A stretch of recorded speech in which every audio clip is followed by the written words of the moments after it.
Partia Demokratike bllokoi mbledhjen e parlamentit duke kërkuar ndryshimin e rendit ditës në mënyrë që debati të fokusohej te kërkesat e qytetarëve të cilët po protestojnë prej më shumë se 2 javësh. Kryetari i Partisë Demokratike Sali Berisha deklaroi se vetmi agjende kuvendit duhet jenë kërkesat e protestuesve, por pretendimi i Partisë Demokratike u hodh poshtë nga mazhoranca socialiste. Po ju s'mund t'i ignoroni ata në këtë mënyrë, sepse ata kanë kërkesa shumë të drejta.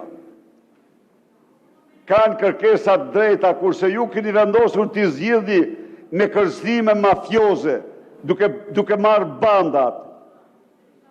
Vlora Hyseni, agentja e përbashkët e Edi Ramës dhe Aleksandar Vučićit, ka barë ekspert serb antidemonstrata.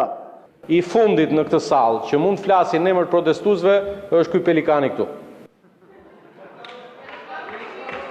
I fundit. Lutem zoti Balla. Dakor. Nëse do të zbatosh, unë të sfidoj, Sali Berisha, unë të sfidoj. Sot pas dite shkon protest. Shkon dot protest. Berisha kërkoi nga foltorja kuvendit shkarkimin e kryeministrit Edi Rama. Burrisht, keni guxim të votojmë ligjet, feqim me mosbesim Edi Ramën dhe të japim zgjidhje krizës që do t'jetë shumë herë më thellë ditët dhe javë që vinë. Protestuesit tonë Sali Berisha në burg, unë e kam bërë një kallëzim për ty. Dhe i ftoj protestuesit ta marrin në shqyrtim.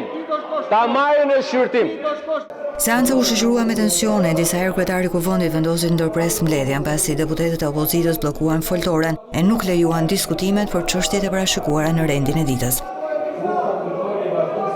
Në rendin e ditës së mbledhjes parlamentit është vendosur amnistia penale e cila kërkon 84 vota për t'u miratuar. Me largimin e Mariana Koçekut nga grupi PS, socialistët kanë 82 mandate, bashkë me 3 mandatet e partisë së Tom Doshit bëjnë 85, duke ju garantuar atyre votat për të miratuar ligje me shumicë të cilësuar pa konsensusin e opozitës.